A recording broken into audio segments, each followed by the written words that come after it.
You set a goal. Maybe it's working out every day, learning a new skill, or finally writing that book. You feel motivated, energized, unstoppable. You buy that subscription, download the app, and open a fresh document for your success plan.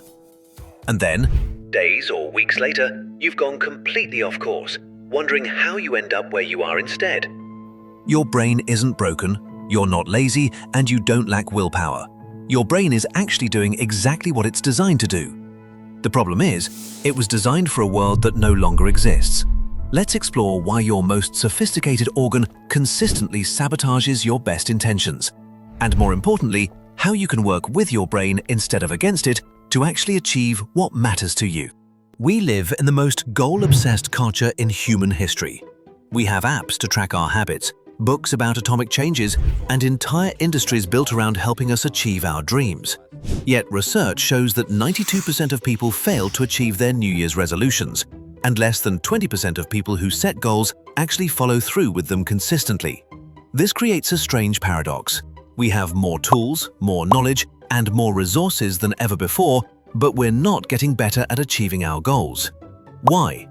The answer lies in a fundamental mismatch between how our brains evolved and the world we're trying to navigate today. Since humans came alive on Earth, we lived in small groups where survival depended on immediate responses to immediate threats. Your brain developed sophisticated systems to keep you alive in this environment. But here's the catch. These same systems that kept your ancestors alive are now the very things preventing you from going to the gym. Dr. Roy Baumeister, a leading researcher in willpower and self-control, explains it this way. The human brain evolved to solve problems that were specific to our ancestral environment. In that environment, there was no benefit to long-term planning beyond the next season. There were no gyms to avoid, no social media to scroll through, no career goals that required years of delayed gratification.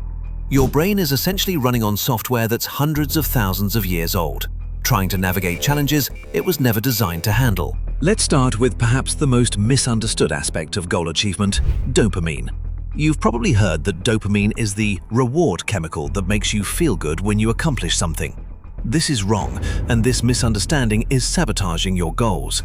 Research by Dr. Gabriela Oettingen at NYU found that people who spent time fantasizing about achieving their goals were less likely to achieve them than people who focused on the obstacles they would face. She calls this positive fantasizing, and it literally tricks your brain into thinking you've already done the work. Here's what this means for your goals. The moment you set a goal and imagine achieving it, your brain gets a hit of dopamine. You feel good, satisfied, almost as if you've already accomplished what you set out to do. This is why vision boards and goal visualization can actually backfire if not done correctly. Your brain has another trick up its sleeve. It's terrible at predicting the future, especially when it comes to your own behavior. The planning fallacy, first identified by psychologists Daniel Kahneman and Amos Tversky, shows that we consistently underestimate how long tasks will take and overestimate our future motivation. We plan based on best-case scenarios, not reality. When you decide you're going to work out every day, your brain imagines the motivated, energetic version of yourself who wakes up early and loves exercise. It doesn't account for the tired, stressed, busy version of yourself who just wants to watch Netflix after a long day. Here's where it gets really interesting.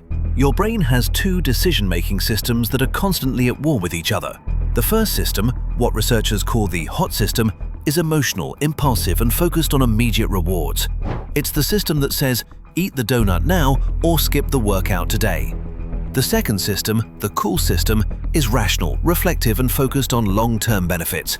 It's the system that sets goals and makes plans for the future. The problem? The hot system is faster and stronger. This internal struggle isn't new, it's been the human condition for millennia. As Paul the Apostle described it, I do not do the good I want to do, but the evil I do not want to do, this I keep on doing. Paul wrote to the Romans. For decades, we've been told that achieving goals is about having more willpower. Just push through, be disciplined, force yourself to do it. This advice is not only wrong, it's counterproductive. Dr. Roy Baumeister's research on ego depletion shows that willpower works like a muscle. The more you use it, the more it gets tired. If you spend your day resisting temptations and forcing yourself to do things you don't want to do, you'll have less willpower available for your important goals.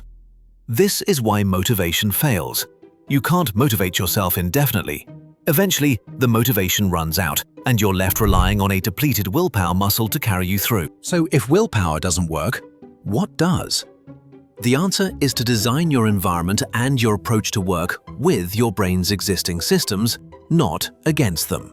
Implement your intentions. Dr. Peter Gollwitz's research on implementation intentions shows that people who use if-then planning are 300% more likely to achieve their goals. Instead of saying, "I will work out," you say, "If it's 7 a.m. on a weekday, then I will put on my workout clothes and go to the gym." This works because it moves the decision-making from your conscious mind to your automatic systems. Design your environment.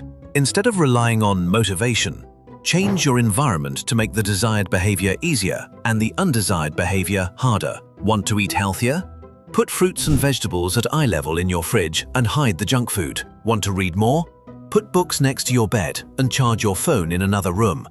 Start absurdly small. Professor B.J. Fogg at Stanford developed the Fogg behavior model, which shows that behavior happens when motivation, ability, and triggers align. The key insight? Start so small that motivation isn't required. Instead of exercise for an hour, start with put on workout clothes. Instead of write a novel, start with write one sentence. Do not despise these small beginnings, for the Lord rejoices to see the work begin, the Bible states. This ancient wisdom, proven by modern studies, reminds us to value the smallest steps you take towards your goal. Identity-based goals. Rather than focusing on what you want to achieve, focus on who you want to become. Instead of "I want to lose weight," think "I am someone who takes care of their health." Instead of "I want to write a book," think "I am a writer." Here's perhaps the most counterintuitive insight. The harder you try to achieve your goals through force and willpower, the more likely you are to fail. The people who succeed aren't the ones with the most discipline, they're the ones who create systems that make success inevitable. As the Stoic philosopher Epictetus wrote, "Wealth consists in not having great possessions, but in having few wants." The same principle applies to goals. Success consists not in having great willpower, but in having few decisions to make. Your brain will always prefer the immediate reward over the long-term benefit. This isn't a bug, it's a feature that kept your ancestors alive. But you can work with this tendency instead of fighting it. The most successful people aren't those who have conquered their biology, they're those who have learned to design their lives in harmony with it. They understand that sustainable change happens not through force, but through intelligent design. Your brain isn't sabotaging your goals out of malice. It's trying to protect you using systems that evolved for a different world. The solution isn't to fight your brain, it's to understand it and work with it. Remember, you don't need more motivation, more willpower, or more discipline, you need better systems. You need to make the hard things easy and the easy things hard. You need to align your environment with your intentions and your actions with your identity. When we trust in the process of gradual, faithful progress rather than demanding immediate results, we find that our path becomes clear and our progress sustainable. The next time you set a goal, don't ask yourself if you're motivated enough to achieve it. Ask yourself if you're smart enough to design a system that makes success inevitable. That's the difference between dreaming and achieving.